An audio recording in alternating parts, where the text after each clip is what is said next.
या नवरात्रीत देवीच्या टाकावर, देवीच्या मूर्तीवर, फोटोवर किंवा श्रीयंत्रावर कुंकुमार्चन नक्की करा. कुंकुमार्चन म्हणजे कुंकू अर्पण करणे. आपल्या घरात लक्ष्मीचा वास राहावा, प्राप्त लक्ष्मी स्थिर होण्यासाठी, अखंड लक्ष्मी प्राप्तीसाठी, कुलदेवीचा आशीर्वाद राहण्यासाठी, घरातील सर्वांचं भलं होण्यासाठी कुंकुमार्चन नक्की करा. या कुंकूमध्ये खूप ताकद असते. घरातील सर्वांनी सकाळ संध्याकाळ हा कुंकू आपल्या कपाळी लावा. अवधूत चिंतन श्री गुरुदेव दत्त. श्री स्वामी समर्थ. नवरात्रीमध्ये देवीच्या टाकावर, श्रीयंत्रावर, देवीच्या मूर्तीवर किंवा जर देवीचा फोटो असेल तर त्यावर कुंकुमार्चन कसं करायचं आणि कुंकुमार्चन का करायचं असतं, त्याचे काय फायदे असतात, ते केल्यामुळे काय बदल आपल्या आयुष्यामध्ये होतात, त्याचे काय लाभ होतात आणि याबद्दलची सगळी माहिती मी तुम्हाला आजच्या व्हिडिओमध्ये देणार आहे. तर सगळ्यात पहिले म्हणजे कुंकुमार्चन का करायचं असतं. आपल्या घरामध्ये माता लक्ष्मीचा वास राहावा, प्राप्त लक्ष्मी स्थिर राहण्यासाठी, अखंड लक्ष्मी प्राप्तीसाठी आपल्याला कुंकुमार्चन करायचं असतं. बघा, आपल्या घरामध्ये सगळं अगदी भरभरून असलं पाहिजे, सगळ्या आनंदाच्या गोष्टी, सुखमय गोष्टी आपल्या घरामध्ये राहिल्या पाहिजे असं आपल्याला वाटतं. मग यासाठी आपल्याला कुलदेवीची काहीतरी सेवा, देवी आईची, माता लक्ष्मीची काहीतरी सेवा करणं, काही उपाय करणं हे गरजेचं असतं. तर त्यामधलाच एक उपाय म्हणजे कुंकुमार्चन करणं. कुंकुमार्चन म्हणजे अर्चन म्हणजे अर्पण करणं, वाहनं. तर श्रीयंत्रावर किंवा देवीच्या टाकावर कुंकू वाहणं म्हणजे कुंकुमार्चन असं म्हणतात. तर हे कुंकुमार्चन केल्यामुळे कुलदेवीचा आशीर्वाद आपल्याला अगदी भरभरून मिळतो. कुलदेवीचं जे कृपाछत्र आहे, संरक्षण कवच जे आहे ते आपल्या घराभोवती राहतं आणि आपल्या घरातल्या सगळ्यांचंच भलं होण्यासाठी याची खूप खूप आपल्याला मदत होते. या कुंकुमार्चनचा जो कुंकू असतो तर त्याच्यामध्ये खूप ताकद असते. खूप महिलांनी मागच्या वर्षी श्रीयंत्राची सेवा सुरू केली होती. यासोबतच श्रीयंत्रावर त्यांनी कुंकुमार्चन सुद्धा केलं होतं. मला बऱ्याचशा कमेंट आलेल्या आहेत, त्यांनी त्यांचे अनुभव सांगितलेले आहे. तर बघा, आता जे नवरात्र सुरू होतंय तर त्या नवरात्रामध्ये तुम्ही श्रीयंत्राची स्थापना करा. श्रीयंत्र नसेल तर कृपा करून विनंती करते, घ्या. तुमच्या जवळपास कुठे केंद्र असेल तिथून तुम्ही घ्या, नाही तर मी तुम्हाला स्क्रीनवर नंबर देते, त्या ताईंकडून तुम्ही मागवू शकता आणि 9 दिवसामध्ये कधी पण तुम्ही ते तुमच्या देवघरामध्ये स्थापित करू शकता. बघा, मी यासाठी हट्ट करते कारण श्रीयंत्राचे जे फायदे आहेत ते तुम्ही ते स्थापित केल्यानंतरच कळतील. श्रीयंत्र म्हणजे हे देवीचं आसन आहे. श्रीयंत्र जर आपण घरामध्ये स्थापित केलं ना तर लक्ष्मी आई आपलं घर सोडून कधीही जात नाही, म्हणून आपल्याला ते स्थापित करायचं आहे. बघा, हे 9 दिवस आपल्याला देवीच्या आवडत्या गोष्टी करायच्या आहे आणि जर आपण देवीच्या आवडत्या गोष्टी आत्ता केल्या ना तर मग देवी आई सुद्धा आपल्या आवडत्या गोष्टी आपल्याला आयुष्यामध्ये देत असते. श्रीयंत्र जे आहे ते देवी लक्ष्मीचं आसन आहे आणि आपलं आसन सोडून लक्ष्मी आई कधीच जात नाही. तर त्यामुळे आपल्या घरामध्ये श्रीयंत्र स्थापित व्हायला पाहिजे आणि त्याची सेवा जी आहे ती झालीच पाहिजे. तुमच्याकडे बघा श्रीयंत्र नसेल आत्ता तर ठीक आहे, पण घ्या. आत्ता नसेल तर तुम्ही देवीच्या मूर्तीवर किंवा टाकावर किंवा देवीच्या फोटोवर, आणि तेही नसेल तर तुम्ही सुपारी स्वरूप देवी जी आहे ती स्थापित करून तिच्यावर तुम्ही कुंकुमार्चन करू शकता. आता कुंकुमार्चन कधी कधी करायचं असतं. नवरात्रीमध्ये दररोज तुम्ही कुंकुमार्चन करू शकतात. याशिवाय मंगळवारी, शुक्रवारी, लक्ष्मीपूजन, त्यानंतर चैत्र नवरात्र, यासोबतच शारदीय नवरात्र, पौर्णिमेच्या दिवशी तुम्ही कुंकुमार्चन जे आहे श्रीयंत्रावर करू शकतात, देवीच्या टाकावर, मूर्तीवर करू शकतात. तर आता मी तुम्हाला दाखवते की कुंकुमार्चन आपल्याला कसं करायचं आहे. आता बघा, इथे मी एका डिशमध्ये माझं जे श्रीयंत्र आहे देवघरातले ते घेतलेलं आहे.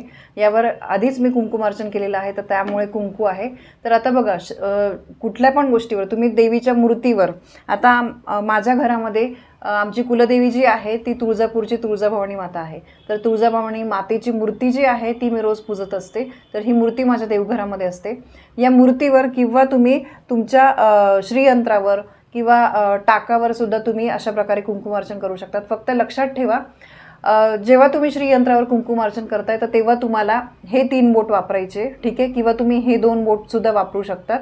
आणि जेव्हा तुम्ही देवीच्या टाकावर किंवा मूर्तीवर जेव्हा कुंकुमार्चन करणार आहे तर त्यावेळेस तुम्हाला 5 बोटं वापरायचे. कळालं? ह्या श्रीयंत्रावर जेव्हा तुम्ही कुंकुमार्चन करणार आहे तर त्यावेळेस तुम्हाला हे 3 बोट किंवा हे 2 बोट वापरायचे आणि जेव्हा तुम्ही टाकावर किंवा मूर्तीवर कुंकुमार्चन करणार आहे तर त्यावेळेस तुम्हाला 5 बोट वापरायचे. आता अर्चन करताना बघा, आपण सेवा करू शकतो. तुम्ही श्रीसूक्ताचा 1 पाठ, यानंतर तुम्ही नवार्णव मंत्र, लक्ष्मी गायत्री मंत्र, विष्णू गायत्री मंत्र, कमलात्मक मंत्र, या सगळ्या गोष्टी मी तुम्हाला डिस्क्रिप्शन बॉक्समध्ये पण देते.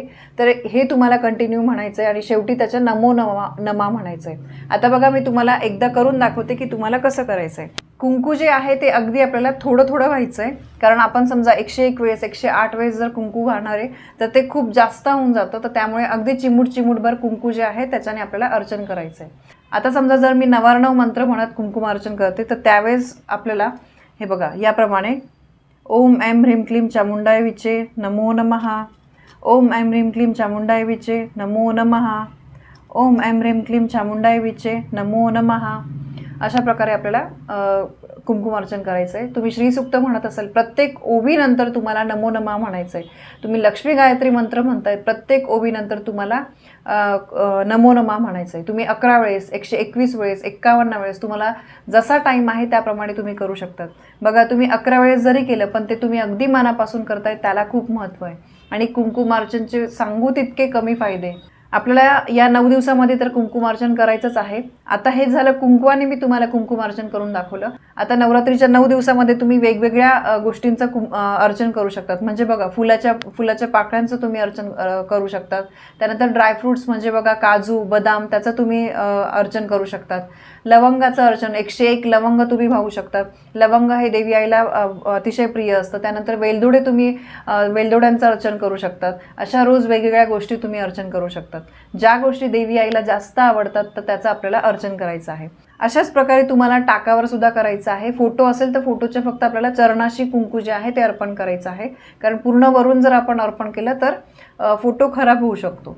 आणि कुंकुमार्चनची सेवा ही स्त्रिया, मुली कोणीही करू शकतं. विधवा स्त्रिया सुद्धा करू शकतात. असं बिलकुल नाही की त्या नाही करू शकत. कारण या कमेंट मला येतात म्हणून मी तुम्हाला स्पेशली सांगते की विधवा स्त्रिया जरी असतील तरी पण तुम्ही कुंकुमार्चन करू शकतात. हे देवीचं आसन आहे, तर त्यामुळे असं काही नाही की तुम्ही कुंकुमार्चन नाही करू शकत. त्वरित लक्ष्मी प्राप्तीसाठी, कुठल्याही मोठ्यात मोठ्या आर्थिक संकटातून मुक्तता मिळण्यासाठी कुंकुमार्चन खूप फायद्याचं आहे. तुम्ही करून बघा, 100% तुम्हाला त्याचा फायदा होईल. तुमचं भलं होण्याचा माझा हेतू आहे. टाईम लागतो पण करून बघा. अगदी 5-10 मिनिटाची सेवा आहे, थोडा वेळ सेवा आहे, पण त्याचा अनुभव खूप आहे. आता बघा, पुढचा प्रश्न आहे की ताई मग ह्या कुंकवाचं करायचं काय? तर बघा, हे जे कुंकू आहे हे तुम्ही तुमच्या घरामध्ये एका डबीमध्ये ठेवू शकतात. रोज कुठे पण तुम्ही बाहेर जाताना तुम्ही कपाळी कुंकू लावता तर तेव्हा हे कुंकू जे आहे हे तुम्ही इथून घेऊन तुमच्या कपाळाला लावू शकतात. घरातले स्त्री पुरुष कोणीही हे कपाळाला लावू शकतं. तुम्ही कुठे बाहेर काही महत्त्वाच्या कामाला जाते तर त्यावेळेस तुम्ही या श्रीयंत्राचं जे कुंकू आहे ते तुम्ही तुमच्या कपाळी लावू शकतात.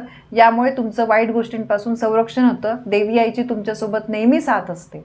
आणि बघा, या कुंकूमध्ये खूप ताकद असते. तर त्यामुळे तुम्ही रोज हे सकाळ संध्याकाळ कुंकू जे आहे घरातल्या सगळ्यांनी आपल्या कपाळी लावा. तुम्ही जर काजू बदाम वगैरे त्याचं अर्चन केलं तर ते नंतर तुम्ही खाऊ शकतात. किंवा तुम्ही वेलदोडे लवंग जे आहे ते तुम्ही चहामध्ये टाकू शकतात. फक्त तिखट पदार्थांमध्ये टाकू नका. आणि दुसरी गोष्ट म्हणजे कुंकुमार्चनचे जे कुंकू आहे ते जास्त झाल्यावर तेच परत वापरू शकतो का? तर हो, तुम्ही ते परत वापरू शकतात. जितकं तुम्ही ते परत वापराल, मंत्रस्तोत्र आपण म्हणून याचं अर्चन करत असतो, तर तेवढा या कुंकवाचा प्रभाव जो आहे तो जास्त वाढत जातो. तर त्यामुळे तुम्ही परत सुद्धा ते कुंकू वापरू शकतात. असं काही नाही की एकदा वापरलेलं कुंकू परत नाही वापरू शकत, परत ते तुम्ही वापरू शकता. तर असं हे कुंकुमार्चन नवरात्रीमध्ये नक्की करा, न विसरता करा. याचे 100% अनुभव तुम्हाला येतील. धन्यवाद. श्री स्वामी समर्थ.